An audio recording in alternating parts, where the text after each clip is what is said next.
आज ट्रांसफार्मर का second class है। इसमें हायर क्लासेस के लिए क्वेश्चंस आपको समझ में आएगा, जिसमें कि 11, 12 मेडिकल इंजीनियरिंग एवं उससे भी ऊपर का एग्जाम में जो भी इंट्रेंस एग्जामिनेशन के लिए तैयारी कर रहे हैं उनको क्वेश्चन समझ में आएगा। सबसे पहले समझिए कि ट्रांसफार्मर में पावर ऑलवेज कांस्टेंट रहता है। ट्रांसफार्मर कुछ नहीं करता है, वो केवल वोल्टेज को कम और ज्यादा करता है, लेकिन करंट उसके हिसाब से वो चेंज कर देता है।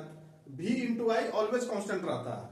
दूसरा फार्मूला जो होता है LP/NS, VP/VS और IS/IP, ये ऑलवेज फॉलो होता है। इसमें क्लियर दिख रहा है कि VP बढ़ेगा तो IP कम हो जाएगा। अब इसमें जो डिवाइस लगता है आपको ट्रांसफार्मर को कंप्लीट करने के लिए, रेक्टिफायर मेनली दो तरह का होता है, पहले क्लास में बताए थे, अभी उसका डिटेल थोड़ा बता रहे हैं। अब दो तरह का जो होता है उसमें आपका एक हाफ वेव रेक्टिफायर होता है और दूसरा फुल वेव रेक्टिफायर होता है। पहले हाफ वेव रेक्टिफायर के बारे में जानते हैं। हाफ वेव रेक्टिफायर में सिंगल डायोड यूज होता है और उसमें हमारा इनपुट फुल साइकिल जाता है, लेकिन आउटपुट में हाफ साइकिल ही मिलता है हमको, जिसके कारण इसमें हमको 50% इफिशियंसी का नुकसान हो जाता है और हमारा 50% इफिशियंसी बचा रहता है। लेकिन उसी को कमी को पूरा करने के लिए फुल वेव रेक्टिफायर आया है। फुल वेव रेक्टिफायर का कंस्ट्रक्शन दो तरीके से होता है, जिसमें कि एक में आपका 2 डायोड लगता है और दूसरे टाइप में 4 डायोड लगता है। तो जो 4 डायोड लगता है उसको ब्रिज टाइप स्ट्रक्चर भी बोलते हैं। इसमें क्या होता है कि जो फुल साइकिल इनपुट दे रहे हैं, इसमें आउटपुट भी हमको फुल साइकिल का मिलता है, इसमें हमको कोई नुकसान नहीं होता है। अब ट्रांसफार्मर का लॉस का बारे में बात करते हैं।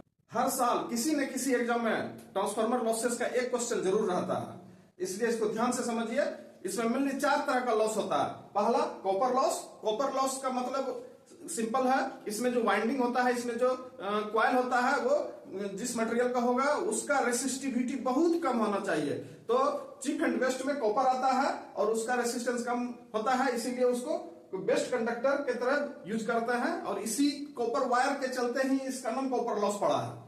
चलिए, दूसरा है फ्लक्स लॉस। फ्लक्स लॉस का मतलब है कि एक क्वाइल में जो फ्लक्स बनता है, दूसरे में फिर जो घुसता है, कुछ फ्लक्स एयर में भी चला जाता है क्योंकि उसको सही रास्ता नहीं मिलता है, तो उसको फ्लक्स लॉस बोलते हैं। उससे बचने के लिए हम उसको मैग्नेटिक कोर बना के रास्ता उसको देते हैं, ताकि फ्लक्स मैग्नेटिक कोर में घुसेगा और उसी कोर से होते हुए दूसरे क्वाइल में लिंक होकर फिर कंप्लीट लूप बना लेगा।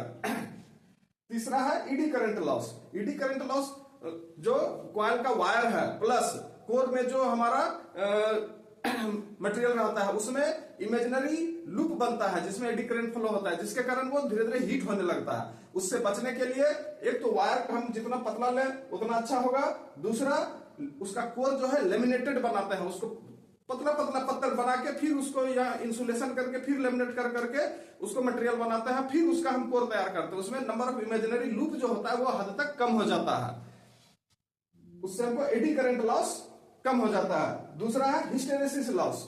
हिस्टेरेसिस लॉस का मतलब क्या है कि एक बार जो मैग्नेटिक फ्लक्स बनता है जिसका कारण हमारा कोर मैग्नेटाइज होता है, लेकिन जब उल्टा फिर जब फ्लक्स फ्लो होगा तो उसमें फिर हमारा डीमैग्नेटाइज होगा।